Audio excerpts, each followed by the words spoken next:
झाले, किंवा ह्या आरोपींना जे लोक साहित्य पुरवठा करतात पोलीस स्टेशनमध्ये जाऊन ते लोक अजून मोकार करतात, ते लोक प्रत्येक तारखेला कोर्टामध्ये हजर आहेत, ते लोक जाऊन धनंजय देशमुखला सीआयडीच्या ऑफिसमध्ये धमकी टाकतात.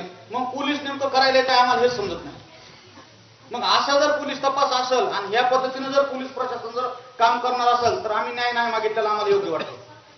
आम्ही न्यायाची अपेक्षा ठेवायची कोणाकडून? आणि याच्यामध्ये विविध प्रकारचं राजकारण, जे माणसं आम्हाला मदत करतात. आता संदीप भाईने आम्हाला एवढी मदत केली आहे पहिल्या दिवशीपासून.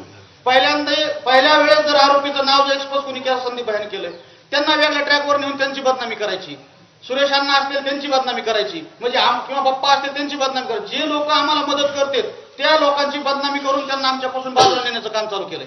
म्हणजे आम्ही न्याय कुणाला मागू नये किंवा काही करू नये. आमचं गृहमंत्र्याला या ठिकाणी विनंती आहे की ज्या आमच्या मागण्या येतात, बापू आंधळेची अटक असेल, पीआय महाजन असतील, पीएसआय राजेश पाटील असतील, वाशीचे पीएसआय, ते मॅडम इथले धारोड तालुक्यात गावंधारीचे येतात, ते वंजारी समाजाचे येतात, त्यांनी आरोपीला पळवून लावण्यासाठी पूर्ण मदत केली. सीसीटीव्ही कॅमेऱ्यामध्ये पूर्ण दिसते, त्यांच्यावर अद्याप कुठलीच कारवाई झाली नाही. मग आमचं गृहमंत्र्याला विनंती आहे की आता घटना घडून 69 दिवस झाले तर, आणि ताई आजपर्यंत 69 दिवसामध्ये अशी कंडिशन आहे, आम्ही ज्या दिवशी आंदोलन करतो त्याच्या दुसऱ्या दिवशी आरोपी सापडते. मग शासनाला आमच्या आंदोलनाची जर वाट बघायची असेल तर आम्ही रोज एक आंदोलन करतो, पण आम्हाला लवकर न्याय द्या. आम्ही सर्व गावकऱ्यांनी रात्री मिटिंग घेतली ताई. आम्ही कोणी कुठला पुढारी, एकतर आम्हाला ज्या लोकांनी मदत केली त्या लोक प्रामाणिक आज बी आमच्यासोबत आहेत, आमचा कुणावरही अविश्वास नाही.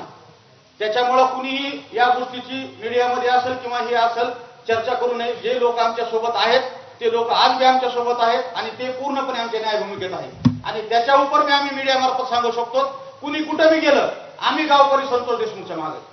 जोपर्यंत संतोष देशमुखचे जे 9 मारेकरी त्यांना फाशी होत नाही तोपर्यंत गावातला एकही माणूस 1 इंचभरही बाहेर पडणार.